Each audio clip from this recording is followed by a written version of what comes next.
মধ্যবিত্ত পরিবারে জন্ম নেওয়া একটি ছেলে ইউটিউব থেকে এত টাকা কামিয়েছে। এই ইউটিউবের সিইও মিস্টার এল মোহনের নেতর $1.5 মিলিয়ন। অন্যদিকে ওই ইউটিউবের নেতর $100 million. Of Mr. Beast. He is the biggest name on YouTube right now. He's got 289 million subscribers.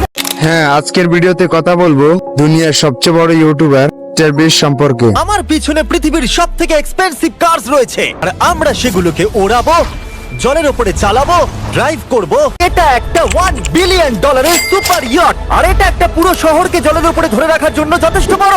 7 মে 1998 সালে আমেরিকার ক্যান্সাস শহরে এক মধ্যবিত্ত পরিবারে মিস্টার বিস্টের জন্মগ্রহণ হয়। তার পুরো নাম জেমস স্টেফেন জিমি ডোনালসন। আমরা তাকে ভালোবেসে জিমি ডাকে, আর সোশ্যাল মিডিয়ায় সবাই তাকে মিস্টার বিস্ট নামে চিনে। আমি এখন পৃথিবীর সবথেকে উঁচু বিল্ডিং এর টপে দাঁড়িয়ে আছি। এটা অসাধারণ। তার মা আর্মিতে ছিল।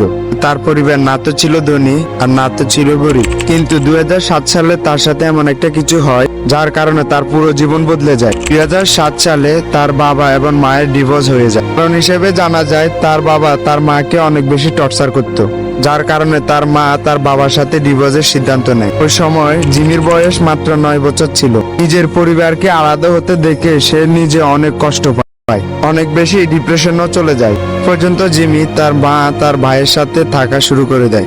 জিমির পড়াশোনার প্রতি কোনো ইন্টারেস্ট ছিল না, তার ইন্টারেস্ট ছিল ইউটিউবে। আর 2010 সালে আমেরিকায় ইউটিউব ট্রেন্ড হতে শুরু করে। আমেরিকায় ইউটিউবারদের পরিচিতি দেখে জিমির কিছু ফ্যান ফলোয়ার বেড়ে যায়, আর এগুলা দেখে জিমি ইউটিউবার হওয়ার মাথায় চড়ে বসে। যার কারণে মাত্র 13 বছর বয়সে 2012 সালে জিমি তার ইউটিউব চ্যানেল খোলে, যার নাম রাখে মিস্টার বিস্ট 6000।